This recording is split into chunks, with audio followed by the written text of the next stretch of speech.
Hello, I'm Sophia, and this is The World Unpacked.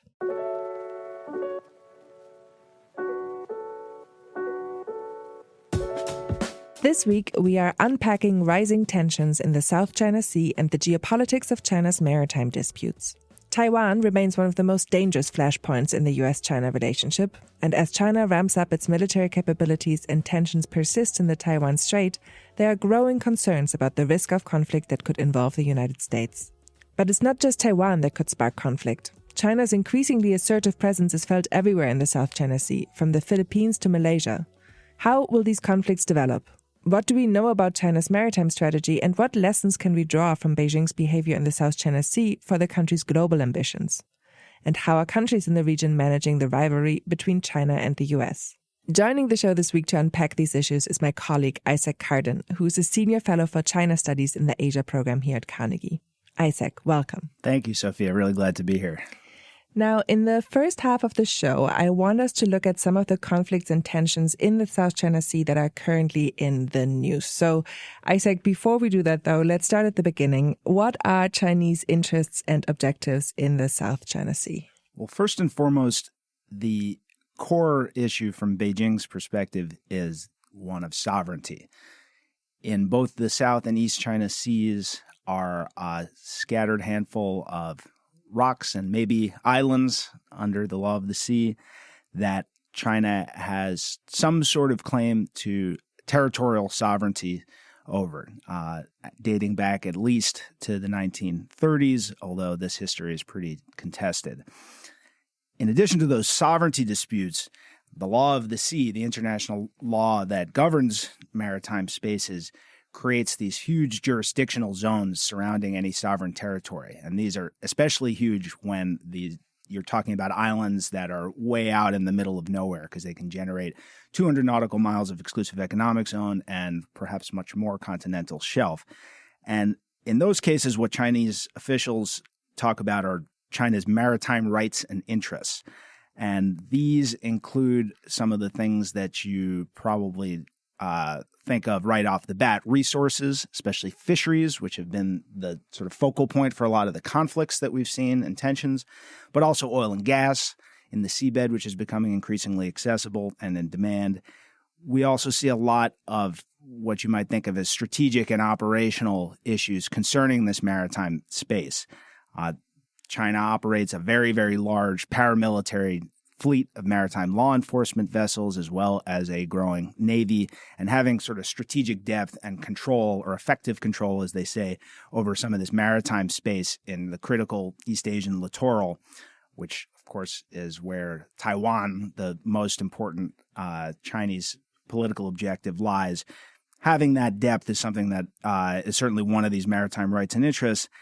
And then finally, but maybe not mutually exclusive with these others, is this idea that the United States is deeply committed to its own interests and objectives in places like the South China Sea and East China Sea. And what China has done over time, piecemeal, is tried to demonstrate to U.S. allies and partners some of the limits of U.S. power in the region, some of its weakness vis-a-vis China from a military or from a maritime law enforcement standpoint, and ultimately trying to underscore what China would like the region to perceive as a lack of commitment from the United States and a sort of reordering of the security environment in the region. Okay, that's a really, really helpful overview, Isaac. And you've already mentioned Taiwan, so let's start there. Let's look at Taiwan and go a bit deeper into possible escalation scenarios. That's what we're all interested in, right? Next week, on May 20th, actually, Taiwan's president-elect will come into power. And the Taiwanese military has said that they are prepared for any moves China may make around the time of the inauguration. We're also nearing the 2027 window, which is sort of widely discussed as the time by which the Chinese military could be ready to seize Taiwan. How significant would you say is this threat of a major amphibious invasion of Taiwan? And what other tactics, short of military force, could China deploy to coerce Taiwan? Let's be calibrated with this. The threat is hugely significant, but the probability of a major amphibious operation to retake Taiwan, from my perspective and from that of most who have studied Chinese foreign policy and studied China's Taiwan policy in particular, which may or may not be classified as foreign policy, tend to think that this is a low probability choice for any Chinese leader. Even Xi Jinping, whom many analysts have rightly pointed out, has really made this the centerpiece of his political reputation in a way that perhaps some of his predecessors didn't quite do. The idea that China would throw all caution to the wind and abandon some 70 plus years of its cross-strait policy and just decide to go for it because their capabilities are somewhat better than they used to be and there's a slightly higher probability of success doesn't strike me as a very persuasive argument. The sorts of tools and tactics and methods that I expect are more likely, and in particular that I expect to see in and around the inauguration of Lai Ching-te next week, are what have often been called gray zone coercion. And we've seen it a lot in the South China Sea, neighboring the Taiwan Strait. We've seen it a lot in the East China Sea. And these are basically coercive acts that are calibrated to stay below the threshold of armed conflict, to reduce some of that escalatory pressure, to add rungs on the bottom of the escalatory ladder, as some have put it. And the reason that we think these are more likely, and I say we to include my colleague Jennifer Kavanaugh, also a senior fellow here at Carnegie. She and I have a piece forthcoming in Foreign Affairs on precisely this subject. So thanks for the question. What we envision is basically a continuation of the movie that we've been watching, with China using in particular its paramilitary forces, these maritime constabulary capabilities that are for supposedly law enforcement, but that are quite coercive, that employ tactics like water cannon, like aggressive navigation using sort of very dangerous geometry to try and raise the pressure on ship drivers on the other side, and to basically demonstrate that China has a pretty high appetite for risk and for escalation up to a certain level. And this is basically what we've seen. This repertoire of gray zone activities is something that we've seen starting to be extended into the Taiwan Strait in ways that it wasn't before. Okay, that's fascinating. Thank you. I want to talk a bit more about some of the other mounting disputes in the South China Sea. And that's not because I want to confuse our audience by jumping around, but it's really because I want to look into what they tell us about Chinese tactics and ambitions in this maritime space. So let's look at tensions between China and the Philippines. These seem to have ramped up in recent days and weeks. The Philippines is accusing China of building artificial islands, of course, in its exclusive economic zone. China is accusing the Philippines of being a proxy for the United States and basically a part of the U.S.-China containment strategy. How does first artificial island building or land reclamation fit into China's broader maritime strategy?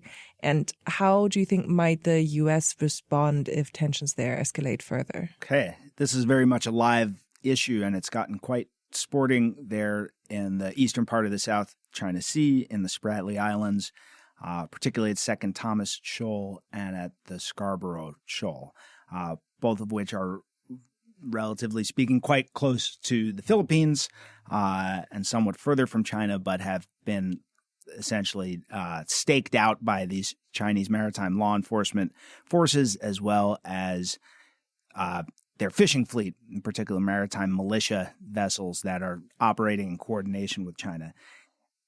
And so you've called attention in particular to one of the things that has gone on, not on either of those particular two features, but in the Spratlys, which is the building of artificial islands. And this is certainly one of the major included gray zone tactics. And in fact, I would think of it more as an enabling tactic for a wide panoply of gray zone activities that we've seen China perform. What I mean by that is building artificial islands quite remote from the Chinese mainland, quite remote from Hainan, the nearest by major base of operations, allows China to sustain its Coast Guard, its fishing fleet, its militia fleet, and if necessary, its naval fleet on station in these areas of the South China Sea where they have disputed sovereignty, where they have disputed maritime jurisdictional rights and entitlements. And it basically allows them to put a lot more pressure at a much lower cost to China than would be the case even a few years ago when they didn't have these operational artificial islands and furthermore didn't have quite as robust a fleet of white hulls, as they call them, these non-naval vessels. White is the color of paint that's typically used on Coast Guard vessels. To throw in some more colorful language here, blue hulls are often used to describe the fishing fleet. They're not always blue, but that's sort of a convention. And these are all assets that China has been able to, in effect, launch from these artificial islands, staying below this militarized threshold that could be so escalatory, especially in the case of the Philippines, which is, of course, a U.S. treaty ally. And I think these are all of a piece with that overall gray zone concept of operations. So I just want to get back to this question of how the U.S. might respond. Yeah. Let me add on to that. The nature of the U.S. response thus far has been quite muted. The U.S. was chastened now over a decade ago in a standoff at Scarborough Shoal, in which U.S. officials thought they'd brokered some sort of resolution to that standoff in which both parties would depart, and ultimately only the Philippine side departed, and PRC forces essentially remained posted there in perpetuity. There's now quite a lot of Philippine presence in and around Scarborough Shoal, so it's not as though that story is over.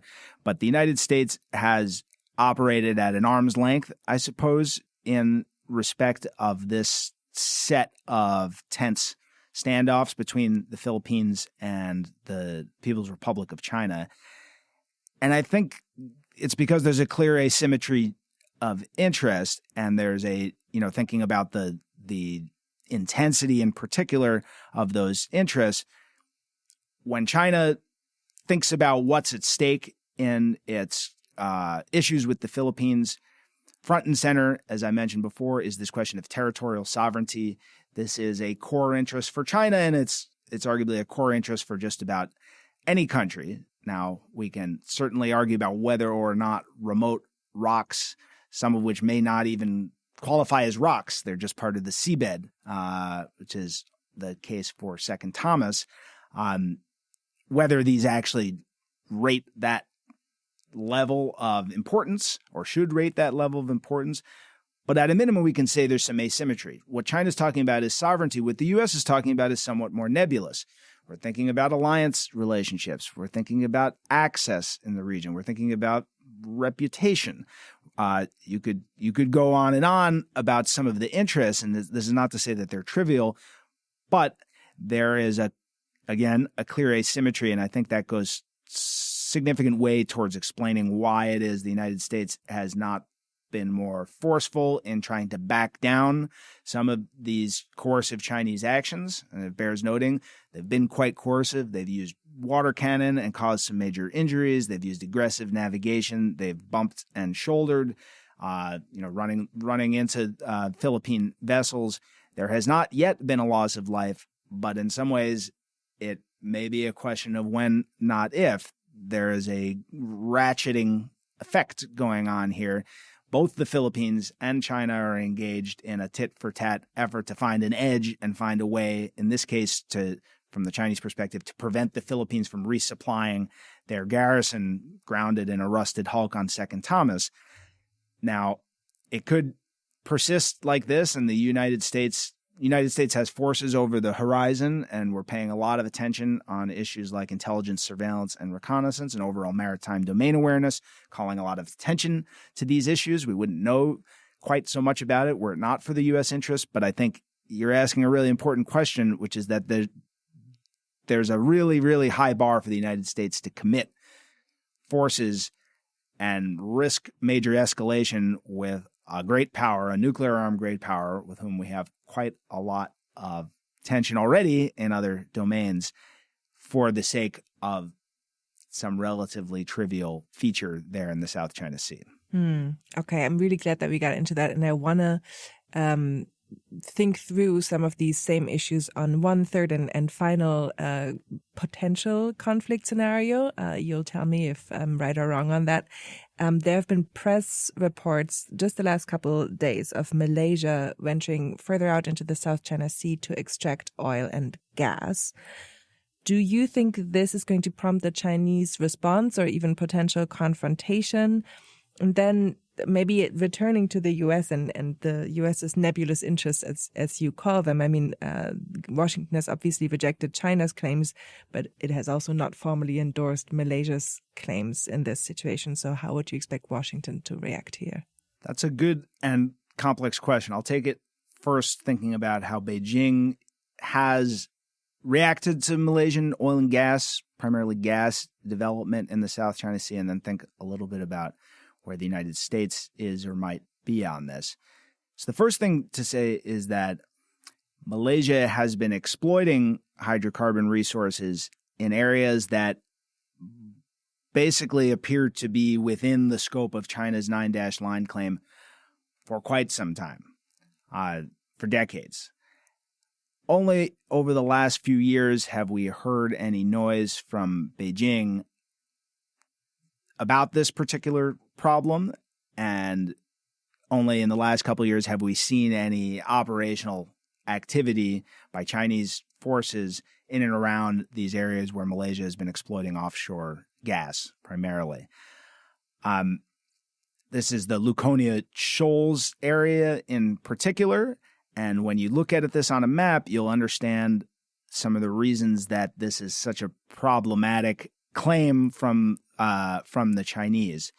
These are waters that are very close to the main territory of Malaysia and that are exceedingly remote, some 1,200 miles in most cases from any Chinese territory. Now, that itself doesn't determine your maritime entitlements, but basically the idea that China is projecting major maritime jurisdictional zones from submerged features that it doesn't even occupy and that are disputed in the far southern regions of the South China Sea, it's quite a long walk.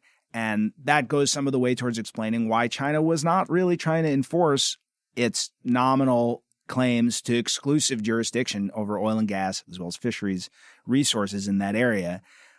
But going back to this point about artificial islands, that capacity in some ways has created the opportunity structure for China to start enforcing its claims in the southern reaches, the southern tier of the South China Sea, against claimants like Malaysia, as well as Indonesia, and perhaps even Brunei, who seem to have dodged the bullet thus far, but does in fact exploit oil and gas in this area, precisely because China can now sustain its forces down there and actually persistently interfere or threaten to interfere or be on station looming ominously nearby as these countries are attempting to explore or exploit hydrocarbon resources. And so Malaysia has not taken this sitting down. Similarly, Indonesia, they've been quite intent on enforcing their rights under the law of the sea. And I think that's where I would turn to the United States. And this is a bit of an uncomfortable circumstance, but under the law of the sea,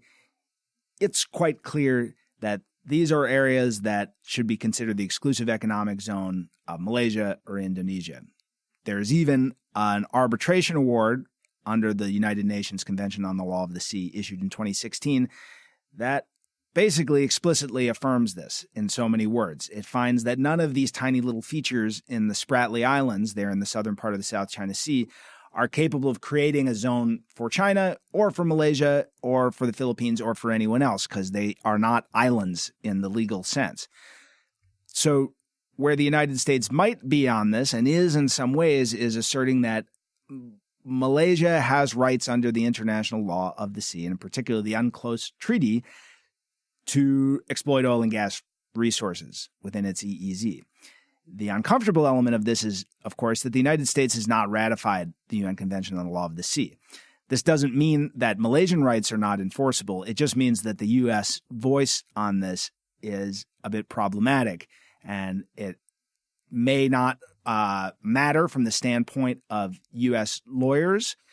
The United States has a very legalistic system of decision-making, and from the perspective of State Department lawyers, for example, customary international law binds the United States to almost all the rules contained in the treaty, and we feel like we are actually quite good at complying with the treaty when we self-report and consider what it is that we do to uphold the rules and norms of the law of the sea. And yet, from the standpoint of the region, and I would venture to say from the standpoint of Malaysia, whose politics I know somewhat less about, the U.S. voice on this is compromised by the fact that it's not actually speaking from within the church in a way. This is the United States actually kind of standing outside of this rules-based order that it professes to uphold and defend, and hoping against hope that nobody notices, and are willing to go along with this idea that we're all here enforcing the same set of rules. And so I think the United States is in a little bit of a complex situation with the Malaysia oil and gas question. All right, fantastic. I want to talk more about the Convention on the Law of the Sea and how that might affect some other U.S. interests. But first, we're going to take a short break. And then in the second half of this show, we will zoom out, look at what lessons we can draw from China's maritime strategy on its global ambitions and how policymakers should respond. Taiwan today in the Middle East. What happens in Ukraine has consequences for what's happening around AI. Hello, listeners. I'm Gabrielle Sierra, host of the Why It Matters podcast from the Council on Foreign Relations. Look, the world of international affairs can feel overwhelming and complex, but it also shapes our lives every single day. So it pays to know what's going on out there. Why It Matters is a foreign policy podcast for the rest of us. And with a little bit of humor and a lot of questions, we're here to break down global topics and bring the world home to you. So join us every 2 weeks on Why It Matters, wherever you listen. Hi, I'm Annalise Riles, professor of law at Northwestern University, anthropologist, and host of Everyday Ambassador, a new podcast that peels back the curtains of high-stakes diplomacy and gives everyone backstage access to the most powerful methods of leadership. On each episode, we'll break things down into deceptively simple moves that everyone can make to help build a more peaceful and sustainable world. So join me and become an Everyday Ambassador on Apple, Spotify, or wherever you like to listen. Carnegie has just released Barbecue Earth, a great new podcast miniseries exploring the intersection of meat, climate change, and geopolitics. Produced and narrated by Carnegie podcast producer Hyewon Park and Noah Gordon, Carnegie's acting co-director of the Sustainability, Climate, and Geopolitics program, the 6-part series looks at farmers' revolts in the Netherlands, cattle laundering in Brazil, lab-grown meat in San Francisco, the United Nations' reluctance to talk about what meat production does to the planet, and more. I found it a great listen and hope you will too. Find it wherever you find podcasts. So Isaac, we're back, and you started talking about the U.S. never ratifying the United Nations Convention on the Law of the Sea, or UNCLOS, as that's what we call it. I believe that you see other areas where the U.S. could be missing out by not being an UNCLOS member, and China actually gaining from its membership. And I want to prompt you to speak about one in particular, which is the field of deep-sea mining. That is a really interesting subject matter under the broader category of law of the sea issues that have some major strategic consequence for the United States and China. Here, it's actually quite concrete what the disadvantage is for the United States.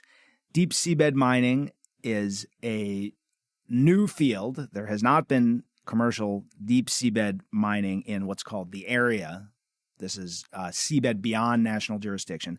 There has not been any such thing at commercial scale to date, even though it was one of the main issues that inspired the Conference on the Law of the Sea throughout the 1970s that ended in 1982 and produced this UNCLOS treaty.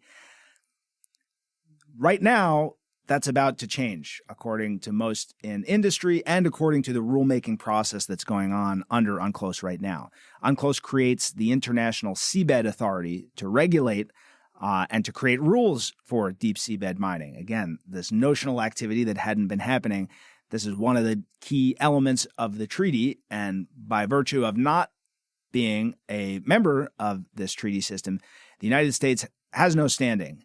They do have observers at the International Seabed Authority, which is in Kingston, Jamaica. It's not such a bad posting, it seems. And those observers evidently furiously mark up some of the drafts of rules that have been developed multilaterally by all of the 160 plus parties to the UN Convention on the Law of the Sea. We can fact check exactly what that is. Perhaps I should know.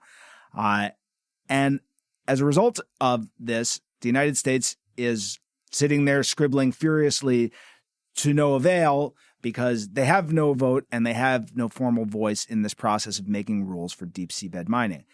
Now, deep seabed mining might sound like quite a niche and narrow and specialized subject. It's certainly remote from our consciousness. Nobody sees what's going on in the quote-unquote the area with a capital A, deep seabed beyond national jurisdiction. But I'll give, I guess, two reasons that everybody should care about it. One is that there is a widespread expectation, not just among the say, sell-side folks in industry, but in governments as well as on the other side of this in the environmental community, that there is a huge volume of critical mineral resources that are based in the seabed. We're talking about 70% of the Earth's surface, and just basic math indicates that there's probably a lot of whatever is under the other parts of the surface of the Earth there. And for complex geologic reasons, there are several areas that appear to have extremely high concentrations of critical minerals, nickel, cobalt, zinc, and others that are essential to a variety of industries, in particular the quote unquote green revolution. Electric vehicle batteries are especially dependent on these critical minerals. Now, the United States relies on global supply chains for the extraction and production and delivery of critical minerals. China has been somewhat less willing to entrust its fate to the kindness of strangers, and actually, in the words of most industry analysts, quote unquote, dominates critical mineral supply chains already, because they do so much production of these critical minerals in China at huge environmental cost, and they have so many industrial and manufacturing uses for these critical minerals. So basically, China, which is in the Law of the Sea Treaty and has been a very active participant at the International Seabed Authority in developing these rules, is in pole position to develop rules and norms and standards in this industry that are going to benefit its continued dominance in critical minerals. And if we look at the nature of what I think we have to call economic warfare underway between the United States and China, we can see this as quite a significant competitive advantage that is opening up even as we speak, in large part because the United States has not seen fit to ratify a treaty that ought, by its rights, to be considered arguably one of the crown jewels of this rules-based international order that we intend to defend. Okay, well, I think, critical minerals, that's probably the way to get people in this town to care about UNCLOS. Once you say nickel and cobalt, that might be your way into the United Nations Convention on the Law of the Sea. I think it strikes me that a lot of your research sort of questions some of the established pieces of wisdom in this field of study. And another one that we hear a lot is the idea that in the US-China rivalry or great power competition, whatever you want to call it, every other country will have to choose sides. And in a recent piece that I thought was really interesting that you co-authored in Foreign Affairs, you explore how some countries are, in fact, not. They're pursuing external security guarantees from the United States and internal security guarantees from China. Could you just first talk a little bit more about that and what that looks like? And then I'm also interested if you think that this is going to undermine the strength of the U.S. position in the South China Sea going forward. Sure. Well, thanks for calling attention to that piece that I wrote with Sheena Greitens, who's a non-resident scholar here at Carnegie and professor at UT Austin. And she and I were really struck by a couple of observations in which supposed close U.S. security partners, to include NATO members, are also pursuing quite intimate security relationships with China. And we just wanted to know why and whether or not that was unusual. It certainly is a change of the security architecture from an era of unipolarity where there really wasn't competition for U.S. as an international security provider, as well as the bipolar era that preceded it, in which there were really pretty exclusive blocks. There were not a lot of cases in which U.S. allies were simultaneously receiving security support from Russia.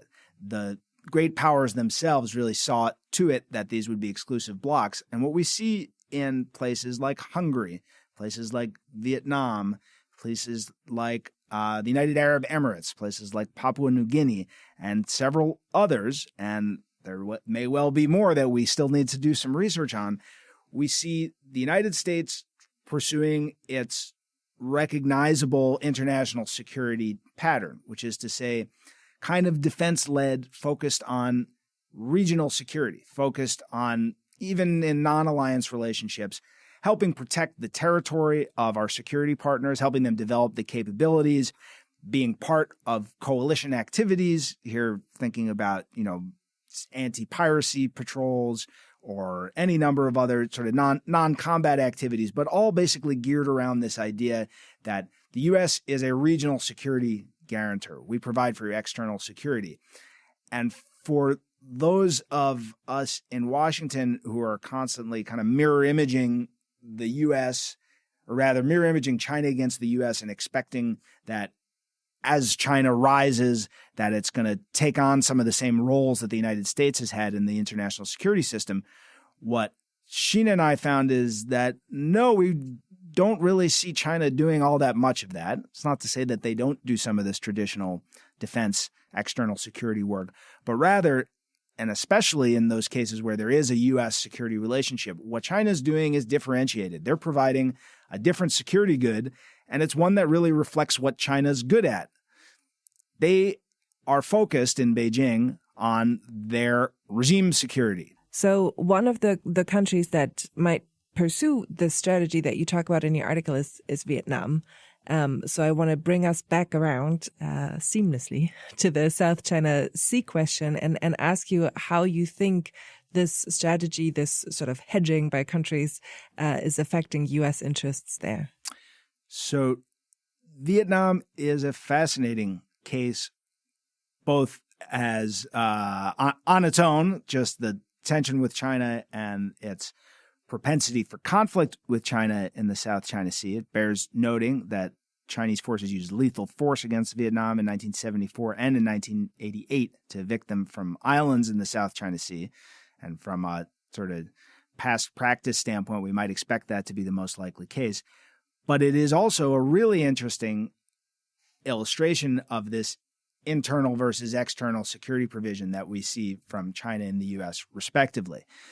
There are many in and around Washington who have seen the increasing receptivity of Vietnam to U.S. security overtures in the region as being evidence that they're really coming into our camp from a security standpoint, that because of China's coercion, especially in the South China Sea, because Vietnam and China are locked into quite a tense sovereignty dispute over islands in the South China Sea, as well as jurisdictional disputes or maritime disputes over oil and gas and fisheries, that Vietnam has come around to this idea that it needs the United States as its security guarantor. That sounds plausible, but the reality is much, much more complicated. There was a really nice episode at the end of last year where both U.S. President Joe Biden and Chinese General Secretary Xi Jinping made visits in short order to Vietnam. They both talked about their comprehensive strategic partnership with Vietnam. They both talked about all the great and exciting things they're doing. But the personnel was really telling.